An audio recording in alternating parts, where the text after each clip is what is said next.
Hi everyone. Happy January, what is it, 15th. After that last set I recorded laying down, I figured I'd put a little effort into looking better this time, just for the fun of it. All right.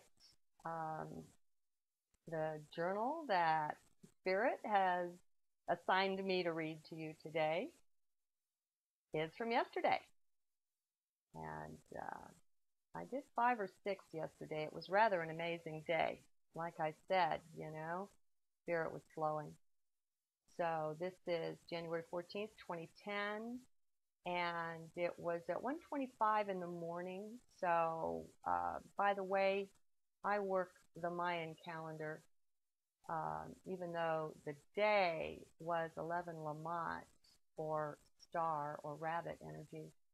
I called it, because it was still dark, 10 death or transformer energy for the Mayan calendar aficionados among us, so that you can help identify this energy.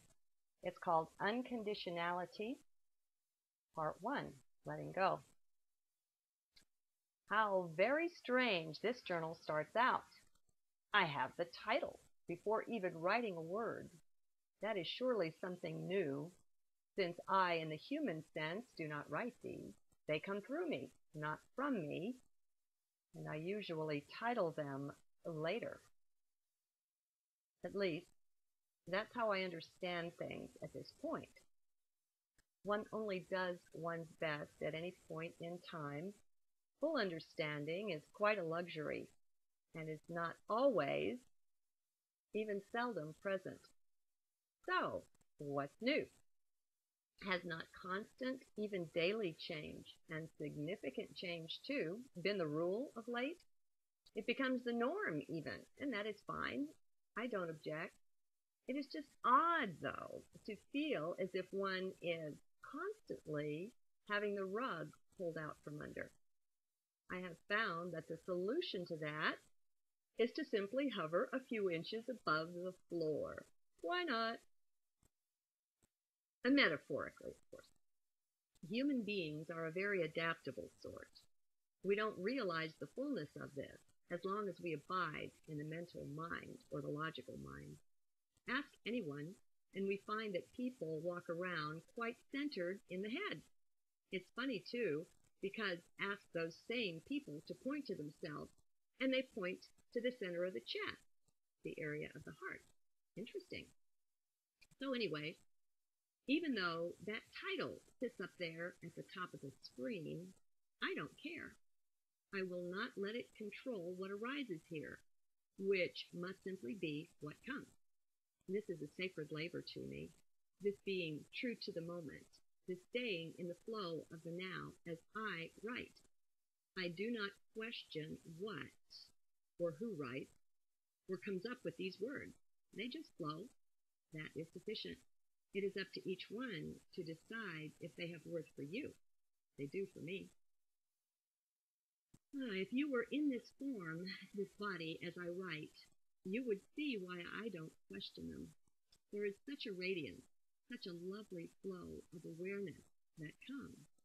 It may not be divinity directly, but somehow it partakes of that. It touches that. And, as I said, that is sufficient. Know it by its fruits, after all. It suffices. Too much mind stuff, analysis, isn't useful.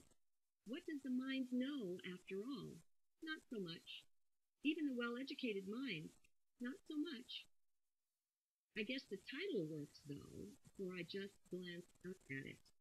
Unconditionality. I had forgotten what it was in the flow.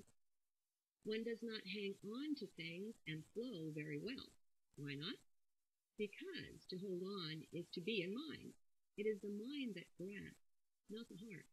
And it is that same mind, the mental mind, that is not so useful in heart. Heart must reign. One must enter, and enter fully, into heart space in order to once again take up one's throne and rule. Does that sound strange? We are so enculturated, so trained, if you will, to be ruled. and not to rule. Yes, even here in the USA, where we like to think we are free, we are not. It's an illusion, and a cruel one. Once we begin to actually open our eyes and look around, to have a good but deeper look than merely the surface, we see just how chained and trained we really are. We don't even know what real freedom is. Real freedom is to be free to do just what you want to do, just when you want to do it. Real freedom is not to be a wage slave or even a CEO slave, for she is a slave to the company. Real freedom is not chained to work for a living, but rather to be free to do what we find joy in, that which makes us happy. So, no, we are not free.